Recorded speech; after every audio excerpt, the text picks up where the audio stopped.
Hi, Jamie. Thank you so much for being with me today. Thank you for having me. I'm very excited to have this conversation. Well, I'm so excited to have you because there's so many things that I want to talk about. But first, I was hoping that you could just give me an intro and how you started in this area of focus. Absolutely. So, my name is Jamie Roberts. My pronouns are she, her. I am a licensed marriage and family therapist in California, and I run a group practice called Equilibrium Counseling Services, and we specialize with neuroqueer youth. So, the intersection of neurodivergence and LGBTQIA, because there's a big overlap. Um, and teenagers are my favorite people in the whole world, especially middle schoolers. I just think they're the most fun. And part of getting to here was discovering my own neurodivergence. So I was identified later in life with ADHD, dyslexia, and autism. And so that has been a big learning curve for me. And I was already working with autistic youth and working in that space and doing assessments. And then the more and more I heard stories or parent stories, like after their child is diagnosed and the parent is experiencing it, I was like, I relate a lot to this. And so I really dove into like all neurodivergence, and it's just kind of shifted the perspective of the work that I'm doing. And I just love supporting youth and finding their identity, finding their language, learning about their sensory needs, advocating for accommodations. And that has just been a really like powerful tool. Yeah. Well, so exciting. As I just mentioned, I wish I lived closer because I would love for my son to see you. As I'd mentioned, I have a 13-year-old son who is autistic. We are now working through some ADHD issues and social anxiety. So this is all very top of mind for me. And as we had talked about on Instagram and then here, I think it's really important to segue into how we travel with neurodivergent kids. I also have a neurotypical daughter. So it's really important. And I just think like this is just an overall message that I'm happy that we're able to share and talk more about. So I purchased your book and I'm Yay! getting into it. You share in the first few pages of your book that 1 in 3 teenagers in the United States and America are living with an anxiety disorder. I was surprised by that number, but not really shocked. I think first being a teenager is very hard. Mhm. It's harder now than when I was a teenager. And I've seen this change in my son from this like sweet, happy-go-lucky boy. And he's very much like that at home to being more in a public space where he is, I can see like nervousness, a level of anxiety kind of creep in. And I think it's just really hard as a parent to see your child kind of go through those internal struggles. So again, I'm really happy that we're here to talk about this today. So first and foremost, in your book, you provide a lot of exercises. And Yes. I'm starting to kind of work through some of those exercises with my son. And Mhm. one question I have specifically for my son, so he goes to a private school where he has a couple of friends there, but he's not near his core group. When he comes home, rushes home to his iPad. That is kind of like his safe kind of space. He wants to get on the phone with his friends. He wants to play games. How do you kind of work with kids that are very focused on either like a tablet, gaming? How can you kind of work through some of the exercises that you have? Like one of the examples that you have in your book is someone coming home and kind of petting their animal. Mhm. And for someone that's very like kind of wired, how do I maybe slow him down a little bit so we can think about mindfulness, that it's not just rushing to a screen? Well, I think there's some reframing in there because there are aspects of the screen and the digital world that do help us regulate our nervous system. So I think, especially with social media, with online platforms, is the intention behind how we're using it. Am I using it to distract, to escape, to avoid? Am I using it to connect and to regulate? So even I'll talk with people of, if you're going to scroll social media, are you just scrolling anything that comes up? Or are you going to go look up puppy pictures and just see a bunch of that, right? Because that can be regulating, even though it is a screen. And I think, especially with autistic youth, it can be so much easier to connect to people digitally. There's a difference in having to have facial expressions, whether you're masking, the way you communicate, processing speed, the interests that you have, that not everybody who lives in our zip code that goes to our school has the same interests as us.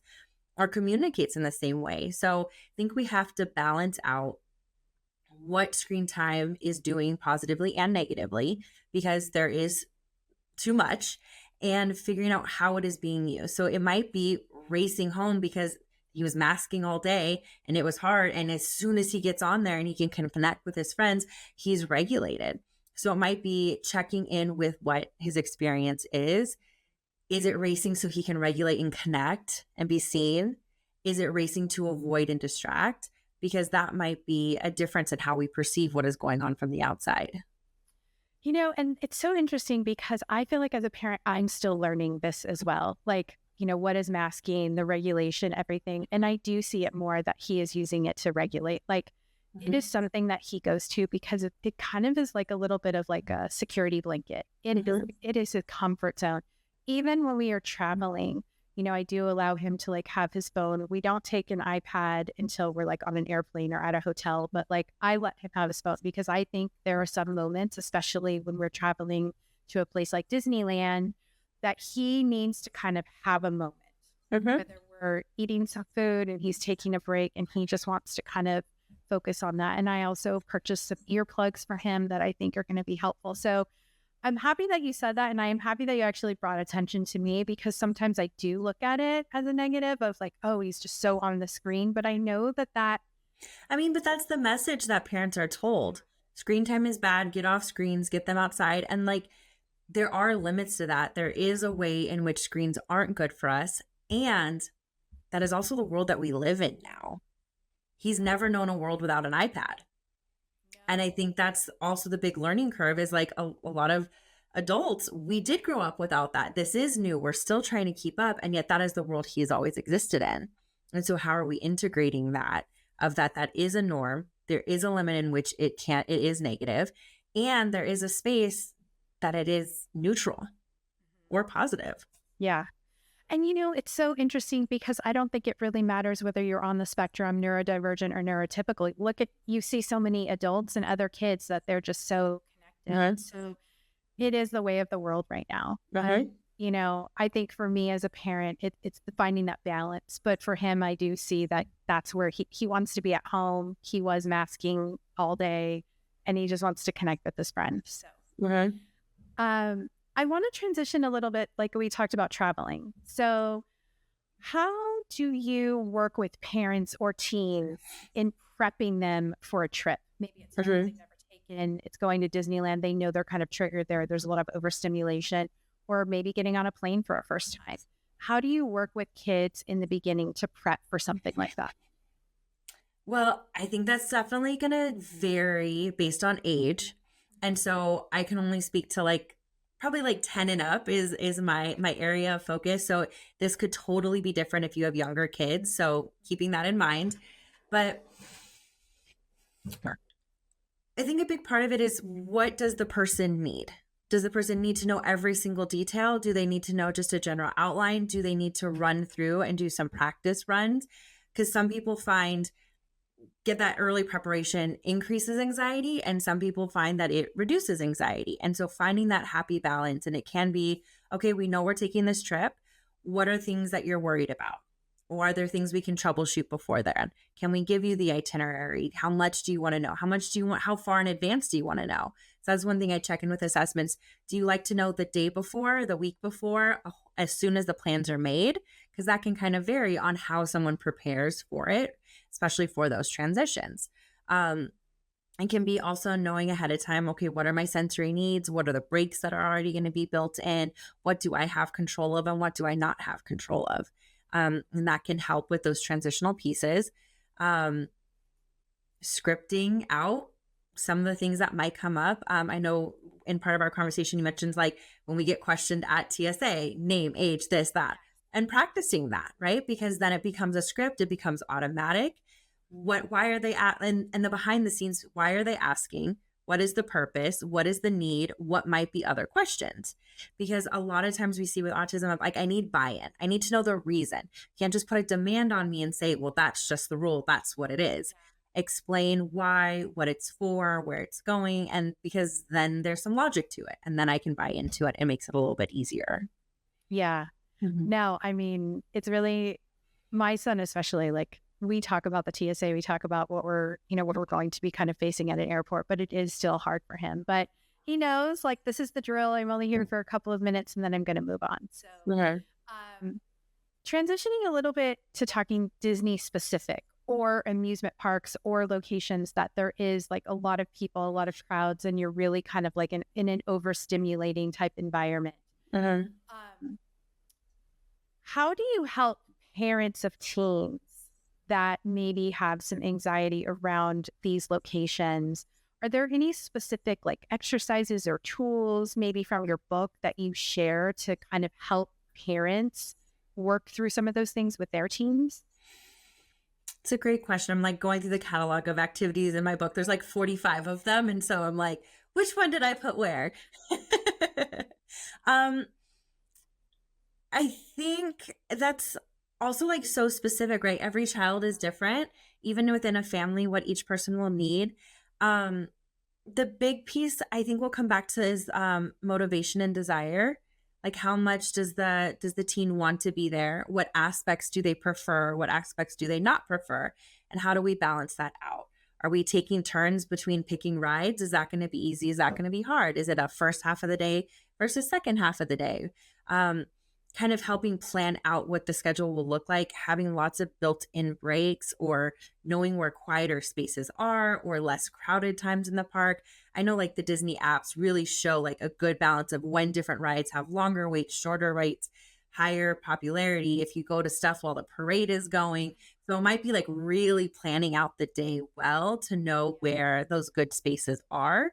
And even if last time this ride was fun, but this time they're saying no, not pushing that, right? Because depending on where our sensory levels are that day, if you're hitting overstimulated earlier, it could just be like, yeah, I usually like that ride and today I don't. And so just like not pushing that piece, but listening to their experience of where they are, of what's working, what's not working, when a break is needed.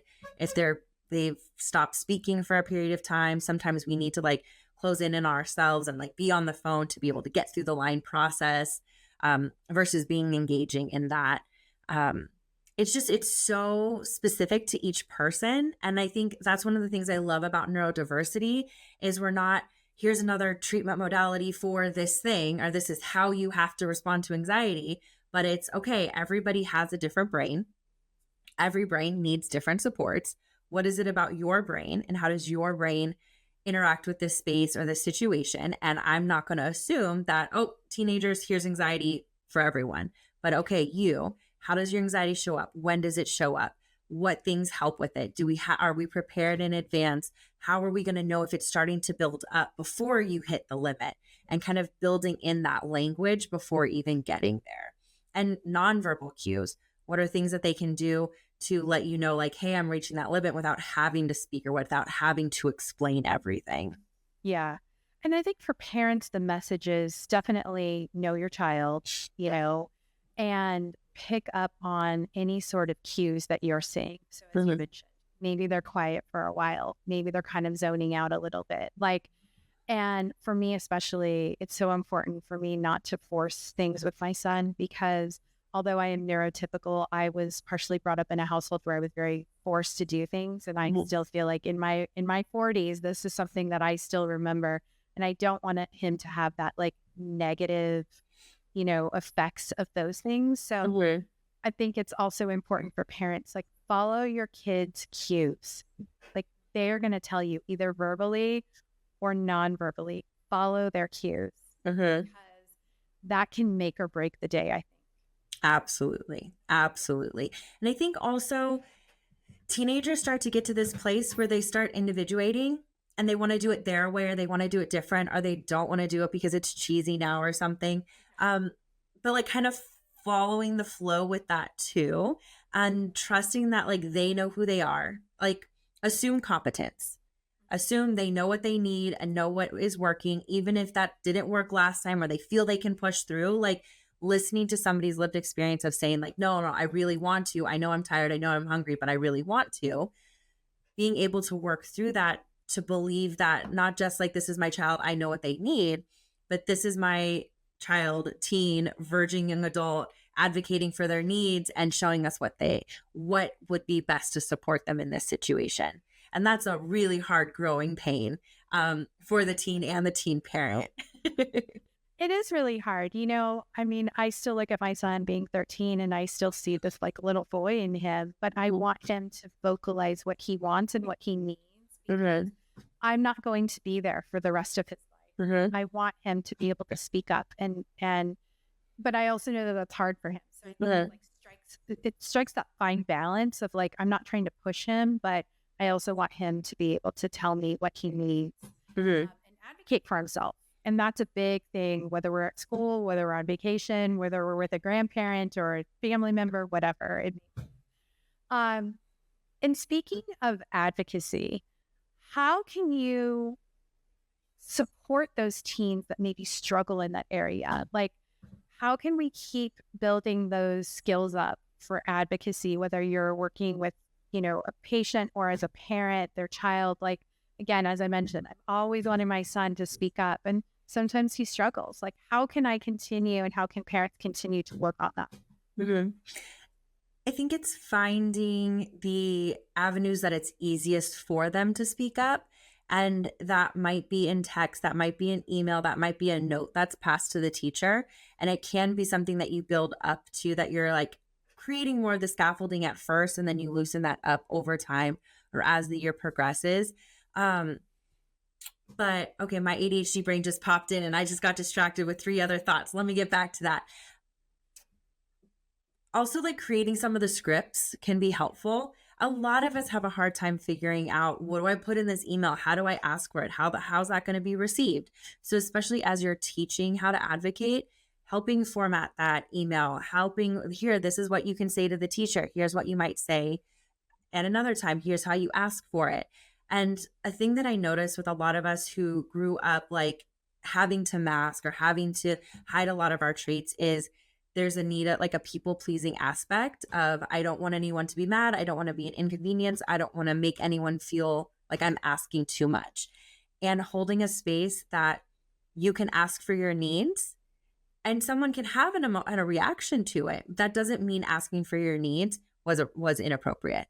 That it can be harder for someone for something and still I can ask.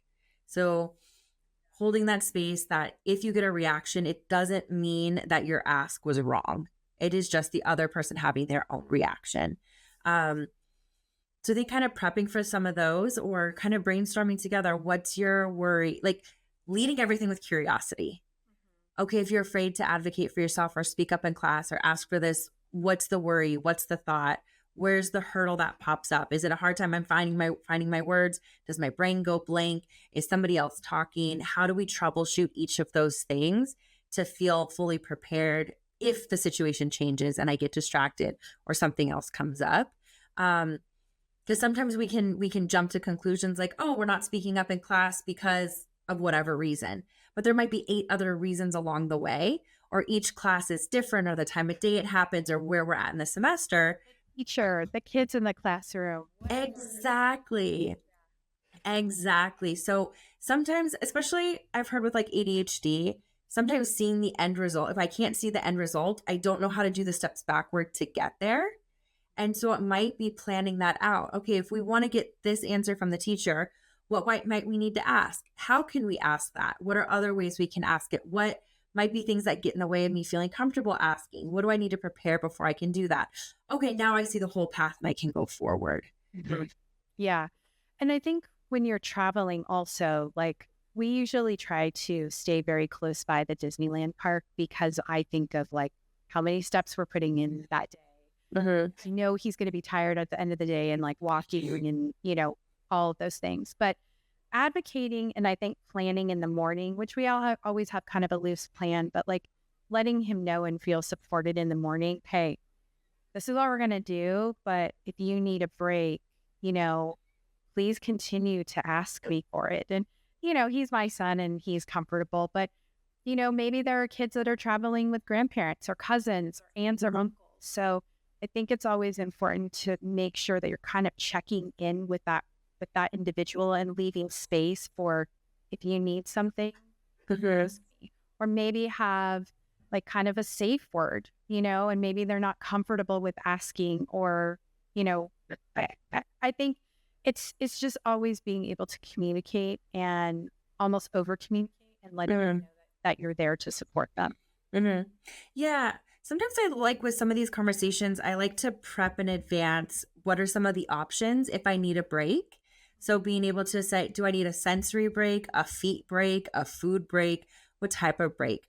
And if we can have those conversations in advance where we know what the language is, then it's not when I'm starting to be overstimulated. Now you're coming to me like, do you need food? Do you need water? Do you need to sit? What do you need? And I'm like, I don't know. But if we ahead of time are like, hey, if at any point you need a break, can you just say water break, food break, sit break? What is it? So we can use the least amount of words necessary and enough information is exchanged for what is needed. But you're not having to grill your child or pull out the information because we've already predetermined what might be the types of breaks that we need during the day. Yeah. Yeah. You're not in the weeds of it all the time. So I think it's using those very like simple words, the least amount of words. I think it also it empowers them to feel like I can say, I need a foot break. Leave it at that. No explanation needed. We're going to stop. Yep, exactly. And then you don't have to think in the moment, what kind of break do I need? I'm not sure. Like we've kind of pre-planned that out. Yeah. As a therapist supporting neurodivergent teens, what are some of the common misconceptions that you maybe encounter regarding travel, whether it's any kind of travel or traveling to Disneyland or an amusement park, like anything that you think of that maybe, to tell the parents, just take the trip, work all the rest of the stuff out, like anything that you can share on that.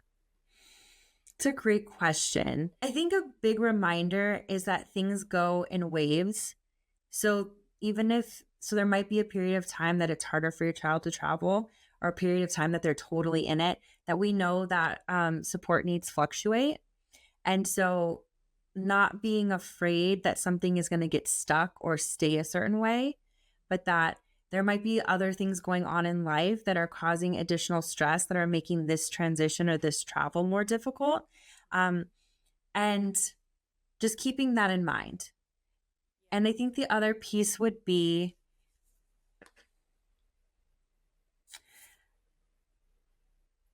assume positive intent. What I hear often from parents or from kids is that if a kid is slower moving with something or is resistant or is hesitant, that the parent might have an assumption like, well, you don't want to, or you're not participating, or you don't want to be with the family, or something like that.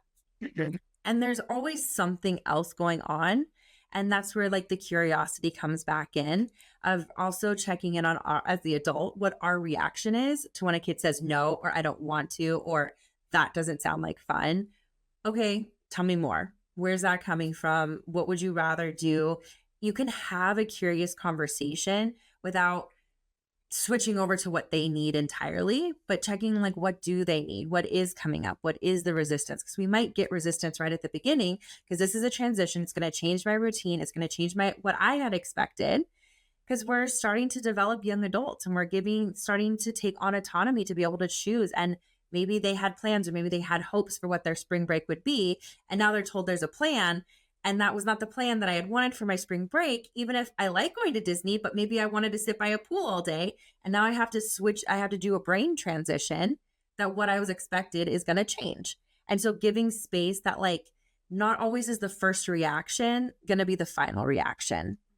And I think sometimes we get stuck in that because there might be the first reaction that's resistant. And then now you're addressing your child as though they're going to be resistant the whole time. And then it just creates this circle of kind of conflict. Yeah. Yeah. Any final thoughts that you can share or comments either to a parent or to a teen with anxiety about making a big trip? Maybe it's their first time, like we talked about, on the plane or at Disneyland. What would you share with maybe both a parent or a teen about this?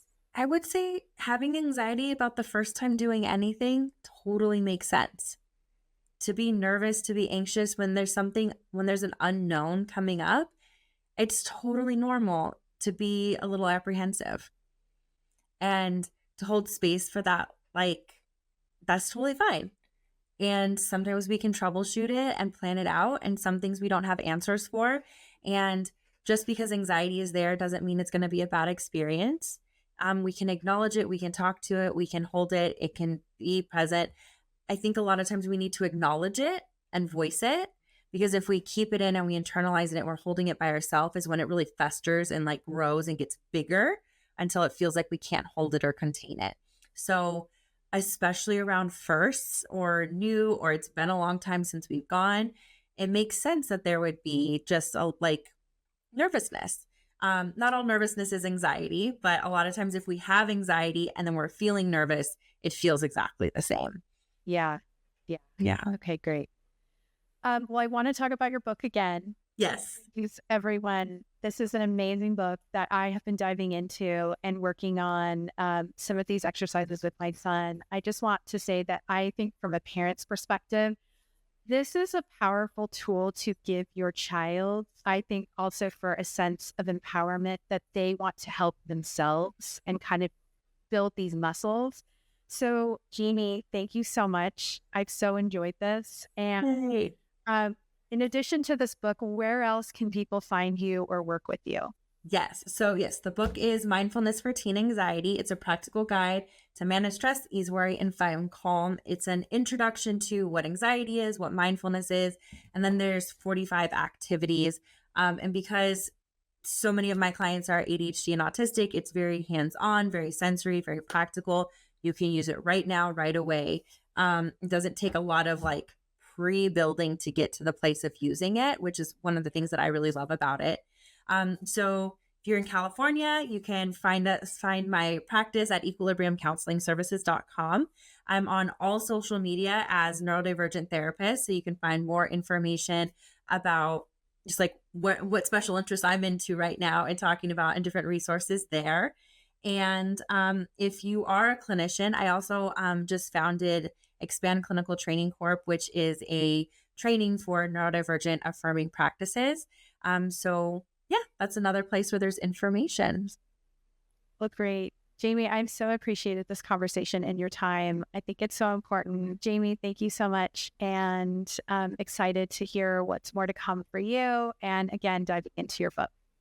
Awesome. Thank you so much for having me. This was a great conversation. I love Disney. I love travel. I love autistic teens. So this was just all perfect.